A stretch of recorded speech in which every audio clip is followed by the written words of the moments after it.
ADR, this is King Black.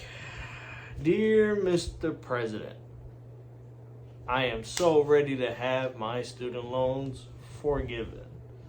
For somebody like me in the position that I am in, that has less than $10,000 student loans left, I'm like, go ahead and do it. Just say $10,000 and wipe it out, because that'll save me a lot of headache and stress. Even though I've been making payments throughout this pandemic, I probably owe a little bit more than $6,500 left on it.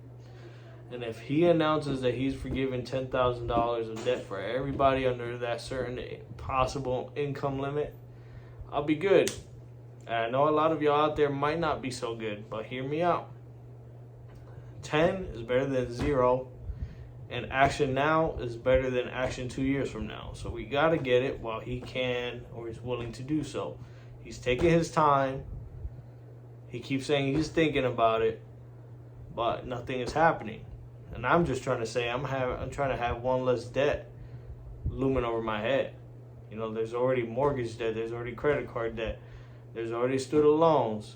So if you take one of those out, then that money can be freed up and reallocated to my other things. And,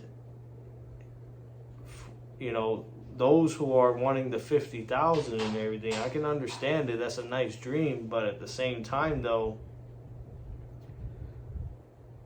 I can get why they don't want to do that.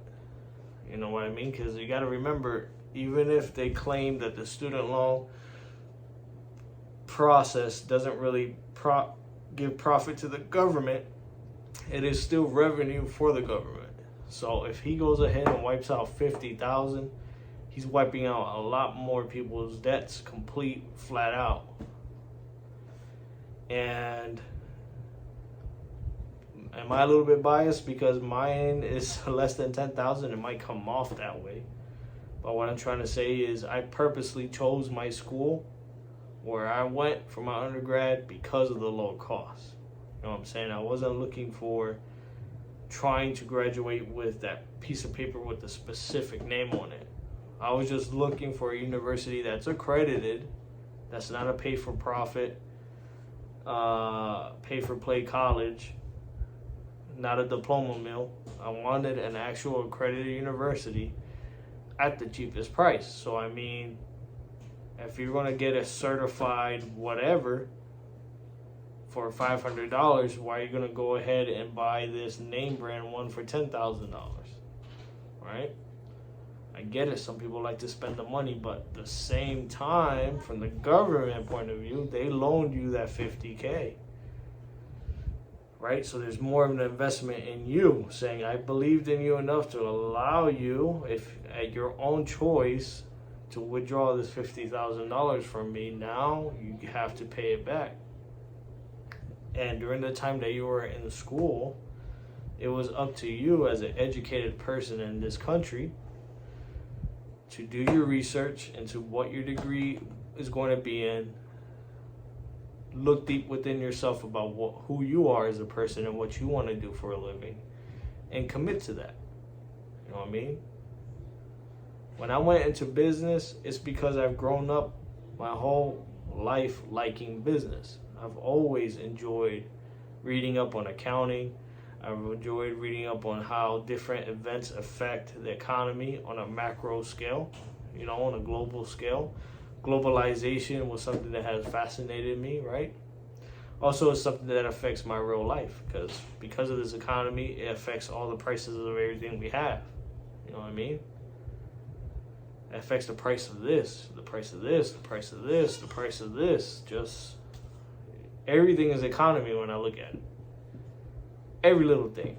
That Corolla's economy, that Lexus is economy, that Mercedes, that Maybach is economy, because it all says something. It all means something. It all has some type of measurement behind it.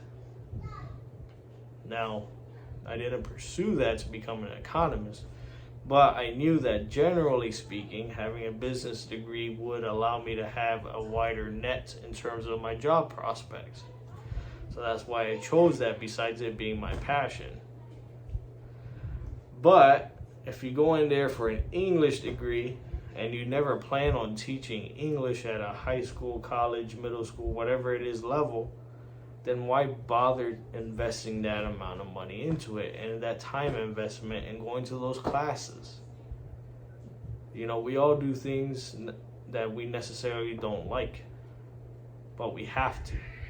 So sometimes you have to study a degree in something you may not necessarily like, but because you know that the end justifies the means. Without looking at the school name, without looking at tuition rates. You know what I mean? You gotta think about dollars and cents. What's gonna give you the most bang per buck? The most ROI, return on investment, you know? So for me, eventually it worked out. For most of them, I hope that it's the same thing. But if you're somebody like one of my friends who has hopped over and over and over and over and over and can't decide what he's going to do, he's still out here saddled with over $35,000 of student loan debt and probably holds down a regular job making $14 an hour. Now, how do I reasonably expect him to pay that kind of money back? It's not necessarily that I think he would, but the question people ask is, do you think it's fair that because he has a $14 an hour job now, that he has to pay that back? Well,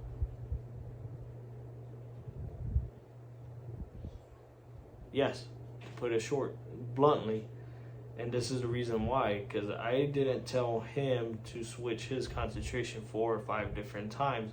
There's things that are explained to you before you do these things. Hey, this results in this, or you can't transfer these credits. It's a personal choice you have to make.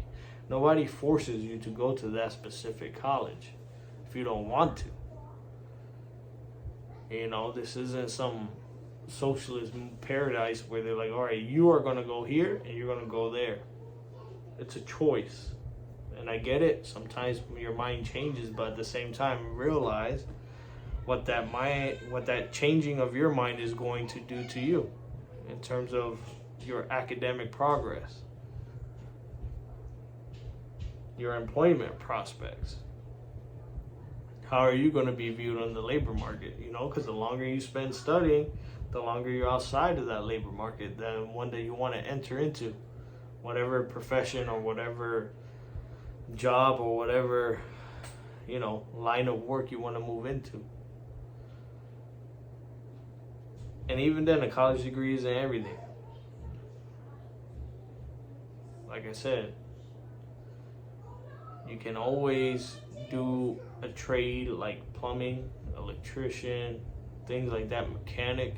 All of these are high demand jobs that will never go away. As long as there are houses, you're going to need an electrician and a plumber. As long as there are cars, you're going to need a mechanic.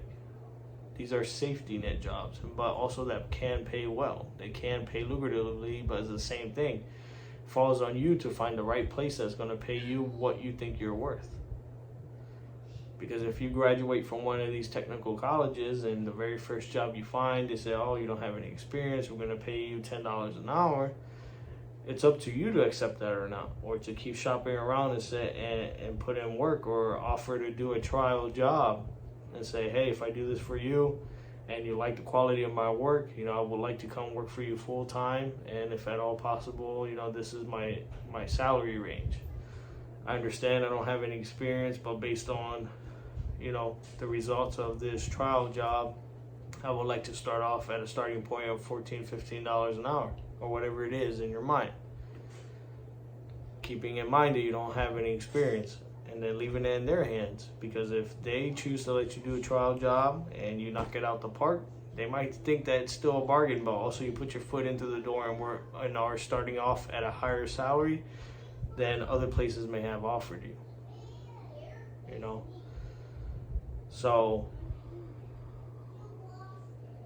student loans, waiting on this decision, hoping for the best. I need this thing forgiven so I can move on about my day, move on about my life, get other bills paid, make sure my money games stay on point.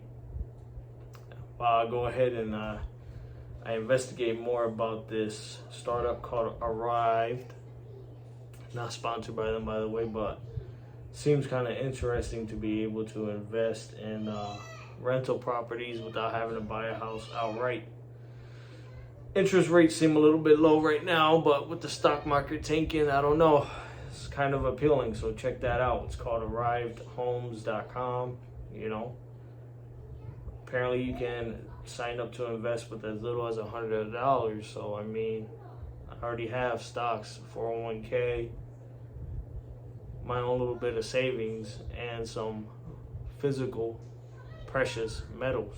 So being able to diversify into some real estate without having to have, you know, $100,000 to my name to put down, that sounds kind of interesting. So, you know, I'm looking at it and I might mess with it. So if I choose to do so, I'll let y'all know, but y'all check it out yourself. But anyways, ADR, this is King Black. I appreciate y'all watching this one. Thank y'all for the love, the attention. I appreciate it. Trying to move away from the strictly okay stuff, because I understand not everybody's in it. Not everybody can understand what I'm even talking about. But at the same time, man, I got to keep the fucking gangster flow going, because at the end of the day, bro, I've been 15 years in this and I will always be a Lion King for life. ADR.